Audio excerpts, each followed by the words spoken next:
don't need no pants. Oh, you think you ballin', boy? Before acting on the hit TV show Dave, before performing on stage with Lil Wayne, before being best friends with Lil Dicky, who was Davionate Ganter, aka GaTa. I'll make $1 million 'cause I got 1 million fans. Growing up in South Los Angeles, GaTa was adopted by an aunt he thought of as his mother after being placed in foster care. He never got to know either of his parents. He started rapping while a student at Audubon Middle School, getting his start from the artist Brat. GaTa performed as a hype man for rappers like Lil Wayne and gym class heroes while touring the globe. The music company G.E.D was founded by Tyga and his childhood friend Schoolboy Q. According to GaTa, the name stands for grinding every day, getting every dollar, getting education daily. Approximately in 2013, GaTa started collaborating with David Burd. Hey man, you good?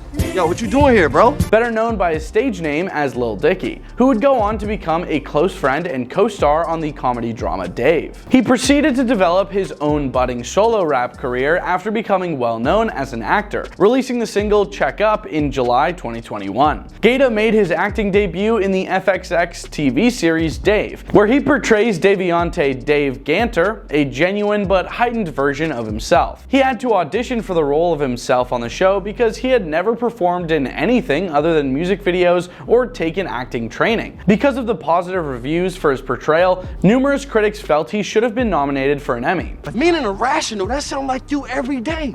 I'm not having a manic episode. GaTa and Lil Dicky are great friends. Therefore, it only makes sense to talk about how they first got together. Through an ex-manager, the two got together just before Lil Dicky's debut tour, and they have been practically together ever since. Burd claims he was surprised by how much he sensed GaTa understood him as a rapper after their initial meeting. I'm using you. Yes. Really, GaTa? Yes. You wanna know why I don't make music with you, GaTa? You really wanna know? Why? GaTa, who has collaborated with Lil Wayne and Tyga, was taken aback by Lil Dicky's frankness, especially in the ultra-masculine world of rap. He acknowledges that this has given him permission to be open and honest about his struggles, including his bipolar disorder. There he was, rapping about having this small piece and all his girl issues, where most rappers are talking about getting laid by 4 or 5 chicks a night, he says. GaTa even gave permission for his mental health issues to be shown in the episode Hype Man, one of the year's most highly praised and impactful episodes from season 1. The episode carried a lot of weight that was entirely unexpected. It solidified GaTa's status as the show's breakthrough star and emotional anchor. Until then, he had shown an unwavering confidence and boundless vitality. It also demonstrated Dave's depth despite its eccentricities. The season has a few different turning points where it gets really heavy and emotional, according to Burd. I believe this was the most unexpected version, as it was the first of its kind. At first, there was some opposition to the concept. I was worried about how people would judge me, Ganter says.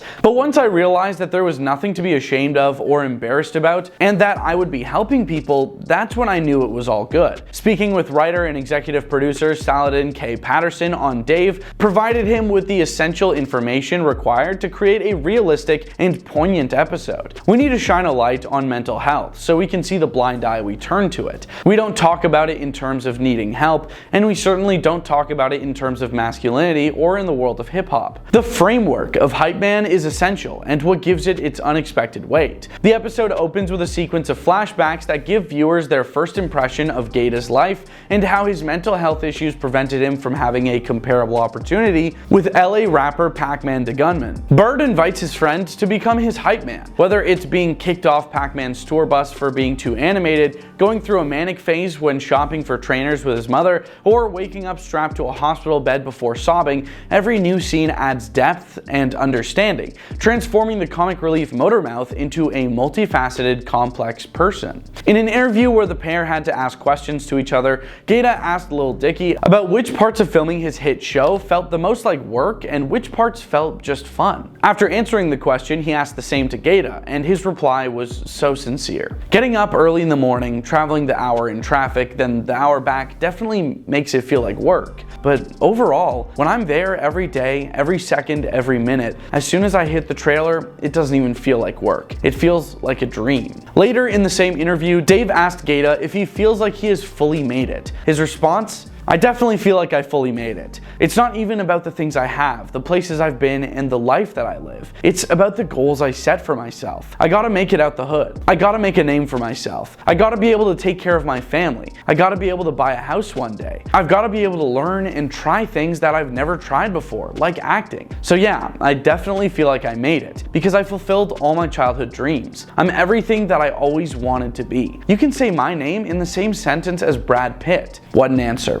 GaTa may have been in the game for a long time, since 2006, but now with his acting career popping off, maybe he'll be in the spotlight for a while. I hope so, at least. What do you guys think of his story? Let us know in the comments below, and while you're down there, why don't you tell us who to cover next? Thanks for watching, and we'll see you in the next one.